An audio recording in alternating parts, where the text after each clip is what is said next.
Imagine being the person whose literal job is to keep the government honest about money, except there's one tiny problem. You don't technically have the job anymore, and nobody knows who's getting it next. Welcome to the wild world of Canada's Parliamentary Budget Officer vacancy, where the financial watchdog position is currently in limbo and everyone's got opinions about who should fill it. Here's the situation.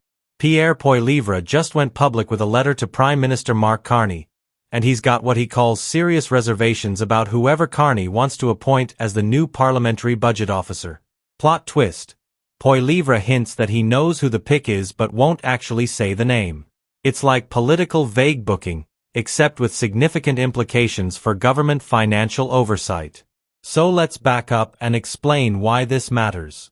Jason Jacques has been serving as the interim Parliamentary Budget Officer since September on a 6-month term that officially ended this past Monday. That means right now, Canada's Budget Watchdog Office is essentially running on autopilot. They can finish up work they've already started, but they can't publish new reports or take on fresh requests from parliamentarians. It's the bureaucratic equivalent of being stuck in loading mode while everyone waits for someone to press restart. The Parliamentary Budget Officer role isn't just some ceremonial position where you show up, crunch numbers, and collect a paycheck.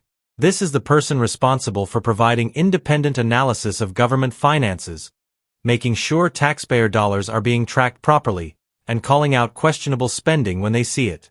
Without a PBO in place, there's no official oversight, no transparency reports, and no one to raise concerns about the government's fiscal plans. It's like taking the referee out of a hockey game and just hoping everyone plays fair. Now here's where it gets interesting. Poilievre says he only found out about Carney's suggested appointment on Sunday, which apparently didn't give him much time to weigh in. He's making the case that the office cannot provide the oversight and transparency Canadians need until a new PBO is officially appointed, and he's pushing hard for a specific solution. Just give Jason Jacques the permanent job. According to Poilievre, Jacques has been ringing alarm bells during his interim term, presumably about government spending and fiscal accountability. The Conservative leader's argument is straightforward. If Jacques has already been doing the work and raising important concerns, why not make it official and appoint him permanently? It's the political version of saying, "You've been doing great as the temp, let's just make you full-time already." But Carney's apparently got someone else in mind, and that's creating this standoff. The Prime Minister's office hasn't publicly commented on who the preferred candidate is or when an announcement might come. Meanwhile, the office responsible for keeping government spending in check is sitting in bureaucratic purgatory, unable to fulfill its mandate while politicians debate who should lead it. This whole situation raises some important questions about how these appointments work. Should the governing party have sole discretion over who becomes the budget watchdog, or should opposition parties get more input? How long can the office reasonably function without a permanent leader? And what happens to government financial oversight when the watchdog position is vacant during a time when fiscal policy is under intense scrutiny? The timing couldn't be more awkward. We're in an era where government spending, deficits, and fiscal accountability are hot-button issues.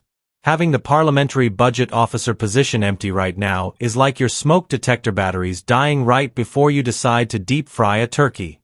Technically everything might be fine, but you'd really prefer to have that safety system fully operational. So what happens next? Well, ultimately the Prime Minister makes the appointment, but Poilievre's public letter puts pressure on Carney to either explain his choice or reconsider. It's a classic political move. Make your concerns public, frame it as being about transparency and accountability, and see if public attention changes the outcome. What do you think about this whole situation? Should Jacques get the permanent position, or does Carney have good reasons for considering someone else? Drop your thoughts in the comments. And if you want to stay on top of all the political developments happening in Ottawa, because trust me, there's always something happening, make sure you're subscribed to Canadian Breakdown.